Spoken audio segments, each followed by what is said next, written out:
what's up? My name's Kim and I'm an engineer working full-time at a large Canadian energy corporation, while also completing my master's in data science at the University of Calgary.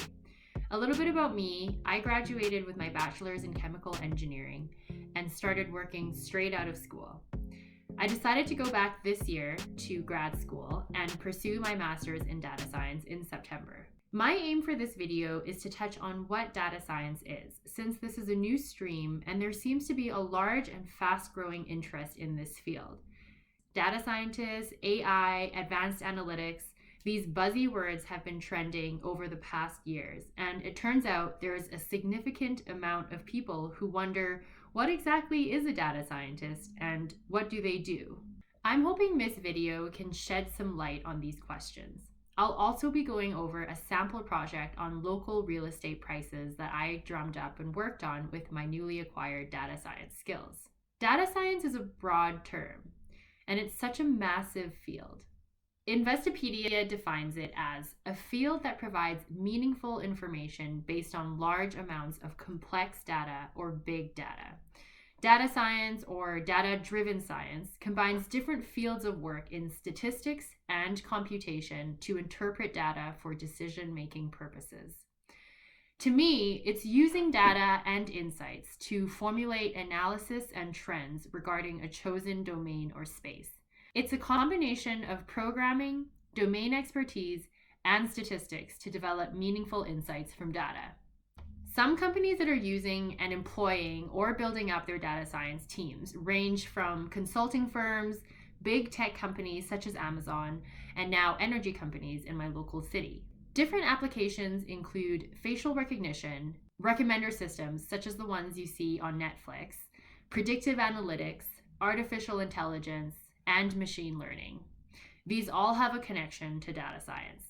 The fundamentals of data science are data visualizations, including basic data organization, data collection, and cleaning, all to make really beautiful and descriptive and understandable visualizations so that you can see at a glance a pattern or a trend. Statistical analysis is the second fundamental. This can involve linear and multiple regression. So this involves creating complex statistical models, including models that have multivariables, and you use them to select as well as to predict certain trends. The third is database management. This includes data storage and manipulation, as well as learning SQL or no SQL systems. This involves designing databases that are logical and are able to be used and sustained for the long term.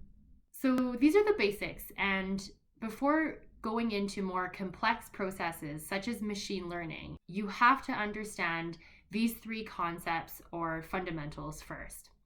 Now leading into machine learning, which is another big part of data science, which includes both supervised and unsupervised learning. The definition of machine learning from Oxford is the use and development of computer systems that are able to learn and adapt without following explicit instructions. So this involves using algorithms and statistical methods to analyze and draw inferences from patterns in data.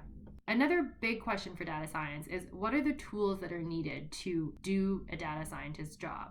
So the basics to me and that I'm learning right now are Jupyter Notebooks. This is something that you'll need to write Python in, as well as RStudio. So you'll need to know or learn a basic understanding of R.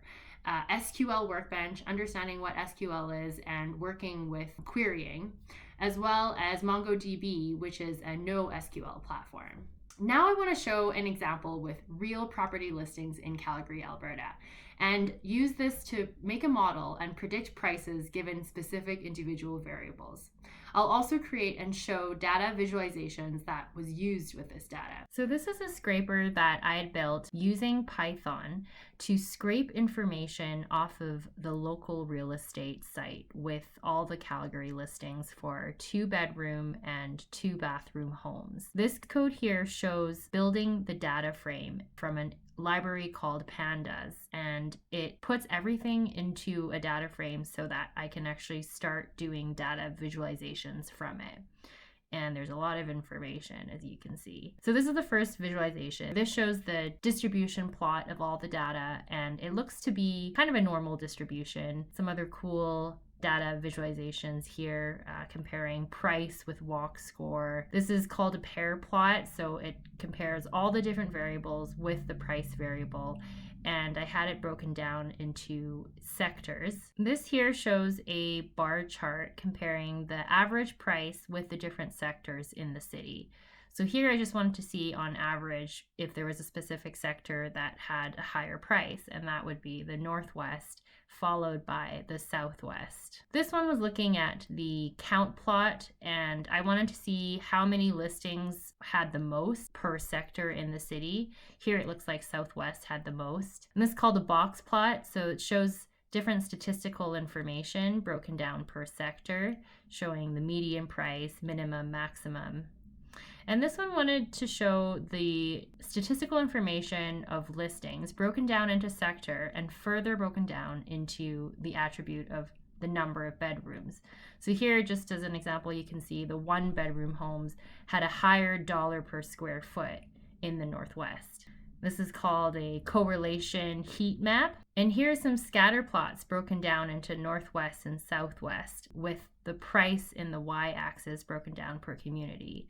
This had more information in terms of dollar per square foot, so I can zoom in here to see which communities in the listings have that lowest dollar per square foot. This one showed the communities that I'm specifically interested in, and they're colored by sector, and it shows which listing has the lowest dollar per square foot. So I hope you found that interesting.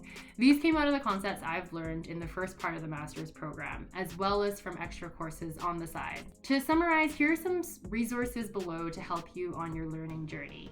I found these courses really helped me, and they were either free or at very minimal cost. So number 1 is Udemy's Data Science Bootcamp.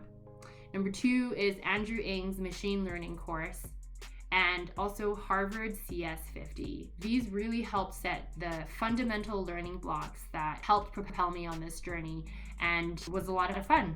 So if this is interesting to you, please leave a comment below and share what other questions you may have. I'm on a personal journey myself to keep learning, to grow, and to also keep sharing interesting insights. So I'd love to hear your thoughts. If you'd like to learn other skills, here's some of my personal Skillshare links to other topics that I've made in the past. My husband and I went on an around the world trip, and we planned for quite a while. So I made a course on Skillshare talking about planning for around the world travel. Another course we made was about how to start a photo booth business. This is something else that we started in the last couple of years as well, and has been a lot of fun. So I wanted to share some basic tips and tricks on how to start this. Thanks a lot. See you later.